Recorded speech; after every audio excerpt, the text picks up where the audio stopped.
ഈശോ മിശിഹായ്ക്ക് സ്തുതിയായിരിക്കട്ടെ. ആളും അർത്ഥവും ആരവങ്ങളും ഒന്നുമില്ലാതെ ഒരു കുന്നിന്റെ മുകളിൽ വിശ്വാസത്തിന്റെ പ്രതീകമായി നിലകൊള്ളുന്ന ചരിത്ര സ്മാരകമാണ് കുന്നേൽപ്പള്ളി. സ്വന്തം ഇടവകയായതിന്റെ സുവർണ ജൂബിലി ആഘോഷം അതിന്റെ പരിസമാപ്തി എത്തി നിൽക്കുമ്പോൾ ജൂബിലി വർഷം കേവലം ഒരു ആഘോഷം മാത്രമല്ല, ദൈവത്തിന്റെ അനുഗ്രഹങ്ങൾ ഓർക്കുന്ന സമയവും കൂടിയാണ്. ഈ സാഹചര്യത്തിൽ കുന്നേൽപ്പള്ളി ഇന്നേവരെ കൈവരിച്ചിട്ടുള്ള വളർച്ചയിലൂടെ നമുക്കൊന്ന് കണ്ണോടിക്കാം. പ്രഥമ വികാരിയായിരുന്ന ജോസ് മാഞ്ഞാലി അച്ഛനാണ് കുന്നേൽപ്പള്ളിയുടെ വളർച്ചയ്ക്ക് തുടക്കം കുറിച്ചത്. 1976 മാർച്ച് 9 കുന്നേൽപ്പള്ളി സ്വന്തം ഇടവകയായി പ്രഖ്യാപിക്കപ്പെട്ടു. അതിനുശേഷം ഇവിടെ സേവനം ചെയ്തിട്ടുള്ള ഓരോ വൈദികർക്കും കാലാനുസൃതമായി ചെയ്യേണ്ട കാര്യങ്ങൾ ഉണ്ണീശോ വെളിപ്പെടുത്തി കൊടുത്തിരുന്നു. കുന്നേൽപ്പള്ളിയും അനുബന്ധ പ്രദേശങ്ങളുമായി യോജിപ്പിക്കുന്ന റോഡുകളും പാലങ്ങളും നിർമ്മിച്ചതിലൂടെ ഇവിടെ ഉണ്ടായിരുന്ന യാത്രാക്ലേശത്തിന് പരിഹാരമായി. വർഷം തോറും വിശ്വാസികളുടെ എണ്ണം കൂടുന്നതനുസരിച്ച് ചെറിയ പള്ളിയിൽ ഉൾക്കൊള്ളാൻ സാധിക്കാത്തതുകൊണ്ട് സാമ്പത്തിക ക്ലേശങ്ങൾക്കിടയിൽ പുതിയ പള്ളിയുടെ നിർമ്മാണം പൂർത്തീകരിച്ചു. പള്ളിക്ക് ചുറ്റും മതിൽ കെട്ടി സുരക്ഷിതമാക്കി.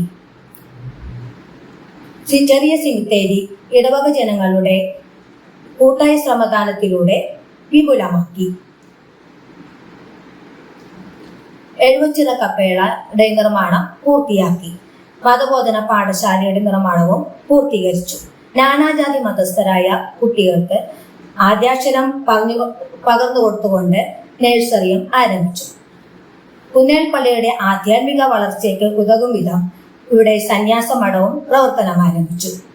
11 വർഷമായി മുടങ്ങാതെ നടക്കുന്ന നിത്യാരാധന കുന്നേൽപ്പള്ളിയുടെ വളർച്ചയ്ക്കൊരു മുതൽക്കൂട്ടാണ്. മാതാവിന്റെ അതിമനോഹരമായ ഗ്രോട്ടോയും രൂപപ്പുരയും കുന്നേൽപ്പള്ളിയുടെ വളർച്ചയ്ക്ക് ശോഭ കൂട്ടുന്നു.